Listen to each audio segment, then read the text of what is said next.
Some of the biggest names in tennis were on site today at the Indian Wells Tennis Garden. Rafa Nadal returned for practice after yesterday's victory over Rainer Schüttler, while Roger Federer was back in action for the first time since his triumph at the Australian Open. Federer seemed in cruise control as he took the first set 6-3 over the Romanian, who was looking to advance past the second round for only the first time in 5 attempts. Oh, that is sensational! But in the second set, Ionescu took advantage of a Federer wobble to take a 5-3 lead. Although he failed to serve out the set, he battled back to secure the tiebreak. But normal order was resumed in the decider as the world #1 broke twice to seal the match in little under 2 hours. It's good off from Federer, but I don't know why suddenly he's fallen in love with this backhand drop shot.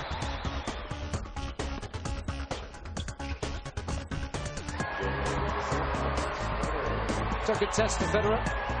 But he does indeed come through with flying colours in the end. That's how dangerous, all these players are these days, especially in the best of 3 set match. Can be incredible swings of momentum, and I just had to remain calm and hopefully pull it through in the third, and I did.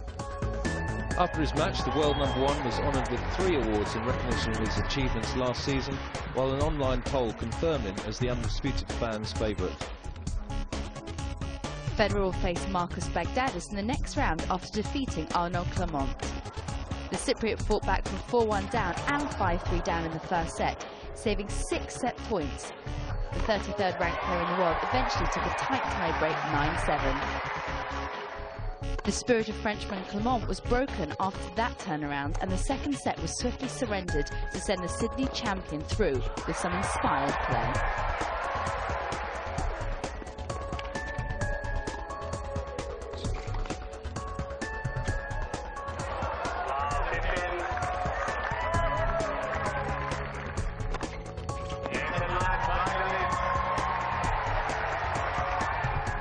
Happy with the win today. It was a tough one, and I'm excited for the next match.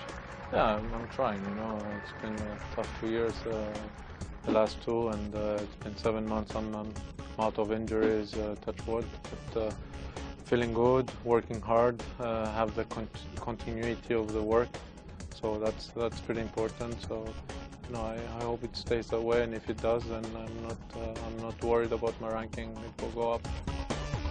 World #4 Andy Murray took a 2-1 head-to-head advantage over Andrea Seppi into this match.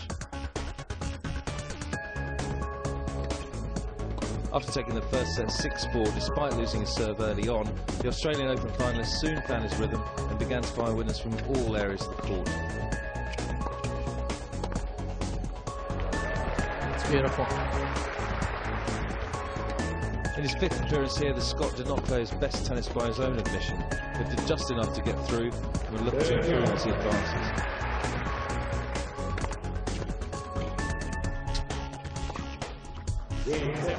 Finishes it off in style. Extends his winning record to 3-1 against the Italian.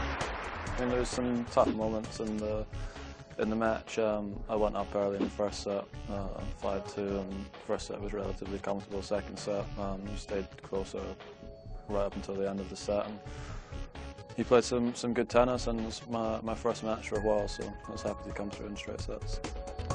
Former world #4 James Blake took on Spaniard David Ferrer, fresh from his victory in Acapulco in February. Blake won their only previous meeting, but it was the 13th seed who started with the better tennis.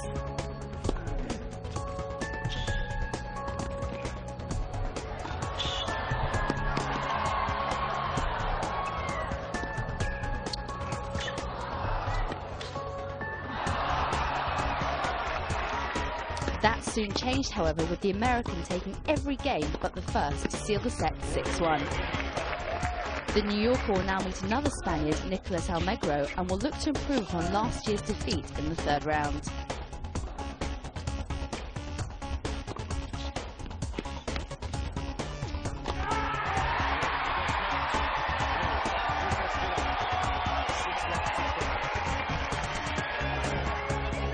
The night session paired the top American Andy Roddick against Yen Sun Lu of Chinese Taipei, who has already played 3 matches to reach this stage. Roddick always looked too good against a man he has already beaten twice on American hard courts, and is the only player from his country inside the top 300. It's too good. The 7th seed will be desperate to continue his good start to the year and register his first triumph at a Masters 1000 event since 2006. His was probably the most complete performance from one of the top seeds today. Good performance in the end from Roddick. Likes playing under lights in North America. He certainly had a strategy. He was gonna be aggressive, and you know, he's playing high risk, and you know, I just wanted to make him play that on a consistent basis, and you know, he was a little bit up and down. Third round action begins tomorrow at the BNP Paribas Open at Indian Wells.